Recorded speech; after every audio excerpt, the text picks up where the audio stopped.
बहुत समय पहले मालवा के राजा इंद्रद्युम्न भगवान विष्णु के परम भक्त थे। उन्होंने एक दिव्य स्वरूप के दर्शन करने की इच्छा की, जो पृथ्वी पर कहीं भी स्थापित न हो।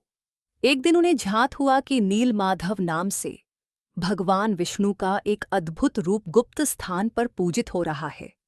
अनेक प्रयासों के बाद राजा उस स्थान तक पहुंचे, लेकिन तब तक नीलमाधव का स्वरूप अदृश्य हो चुका था।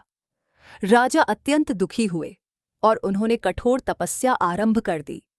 उनकी भक्ति से प्रसन्न होकर भगवान विष्णु ने स्वप्न में दर्शन दिए और कहा कि समुद्र तट पर एक दिव्य लकड़ी का विशाल दारू प्रकट होगा, उसी से उनका नया स्वरूप निर्मित किया जाए। कुछ समय बाद समुद्र किनारे वह दिव्य लकड़ी वास्तव में मिल गई।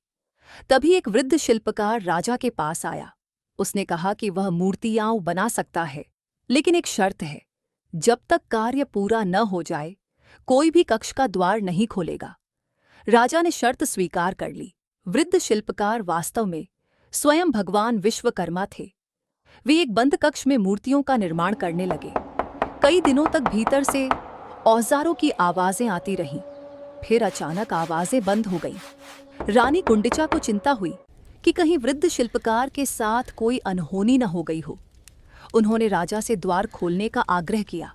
अंततः राजा भी चिंतित हो गए और उन्होंने कक्ष का द्वार खुलवा दिया। जैसे ही द्वार खुला, सभी आश्चर्यचकित रह गए। मूर्तियां ये अभी पूरी तरह तैयार नहीं थीं। उनके हाथ और पैर अधूरे थे। उसी क्षण विश्वकर्मा अदृश्य हो गए। राजा को अपनी भूल का एहसास हुआ और वे अत्यंत दुखी हुए।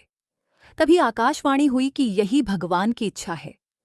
भगवान जगन्नाथ इस अधूरे स्वरूप में ही संसार को यह संदेश देना चाहते हैं कि ईश्वर बाहरी पूर्णता में नहीं, बल्कि प्रेम, भक्ति और भावना में निवास करते हैं। तभी से पूरी धाम में भगवान जगन्नाथ, बलभद्र और सुभद्रा की अधूरी प्रतीत होने वाली दिव्य मूर्तियों की पूजा की जाती है और करोड़ों श्रद्धालु उन्हें पूर्ण परमात्मा के रूप में नमन करते हैं।